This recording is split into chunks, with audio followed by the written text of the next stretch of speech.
Deng Xiaoping was viewed as a pragmatist.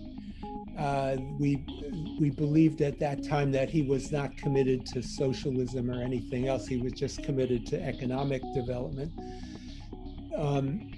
He visited the United States in late 1978, and it was a very successful visit, and he was very popular, and he seemed to be pro-American. Nixon and Kissinger believed that Taiwan was not important for American national interests.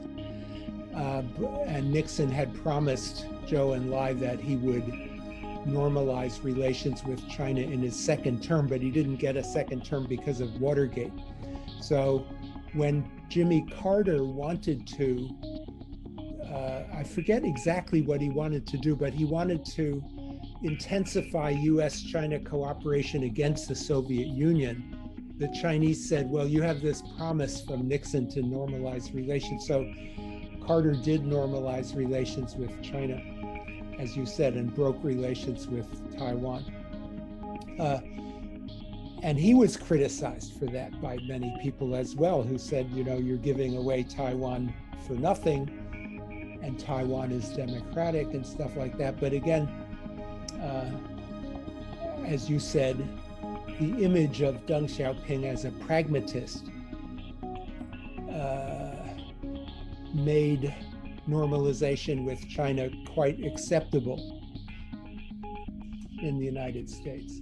Whether or not you had 9/11, this double-digit economic growth was going to produce a higher Chinese military budget. It was going to produce more foreign exchange in the hands of the Chinese government that they could use for international influence and so forth. So I think the secular trend of Chinese economic growth is the main thing that made China more scary to the United States, because it had more influence. It had a bit bigger military and it had more influence.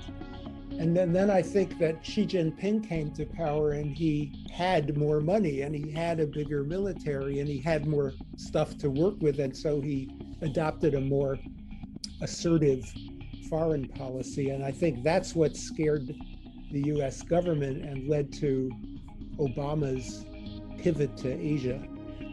Xi Jinping scared us.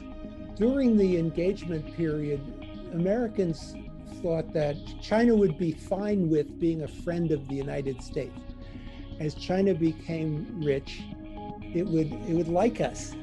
It would be comfortable with us. And this is a kind of stupid idea that we had, because no other country really wants to be number two if it doesn't have to be. But the Americans thought, we're so lovable and we don't threaten anybody else and our system is so beautiful that China would be happy to be number two and just be our friend. Well, that wasn't realistic.